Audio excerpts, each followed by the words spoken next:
merong pangyayari sa Singapore na naging reason kung bakit umuwi ako.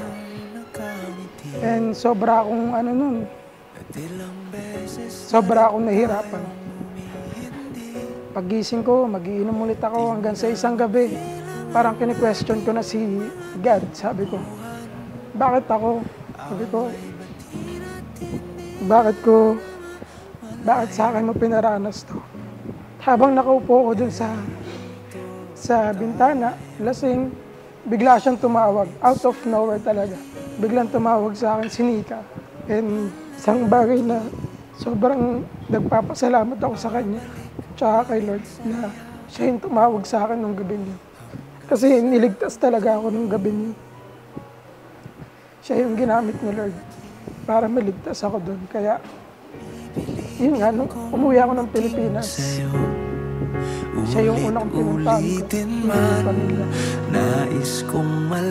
Siguro noon pa talaga na way back na hindi pa kami, meron ng may plan na talaga si Lord na magkatagpo ulit kami.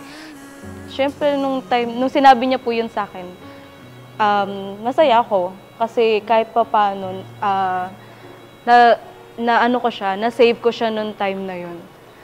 And hindi ko rin in-expect kasi siyempre, hindi ko naman hawak yung utak niya, di ba? Hindi ko na sasabihin dito, yun. Nagkaroon din ako ng problem, pero mabigat din yun siya. So, si Kit talaga yung isa sa nakatulong nung time na yun. Di ko pagpapalit, ngiti mo sa mundo. Very good tradition, ipail and equal, meaning unite.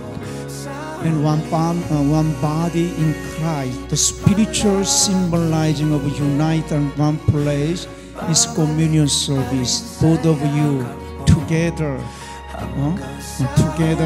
eating our Jesus' body and blood. Through that, we believe I am yourself, you are myself. Ulit-ulitin man, nais kong malaman mong iyo ako.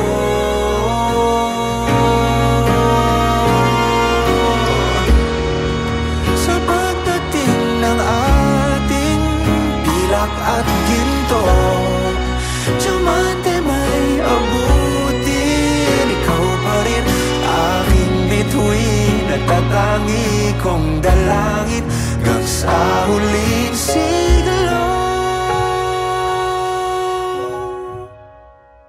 Sa huli palagi babalik pa rin.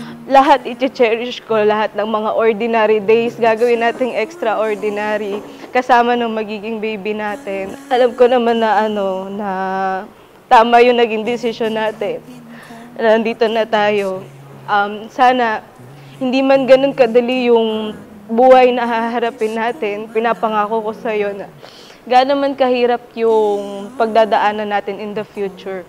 Asahan mo na araw-araw pipiliin kita.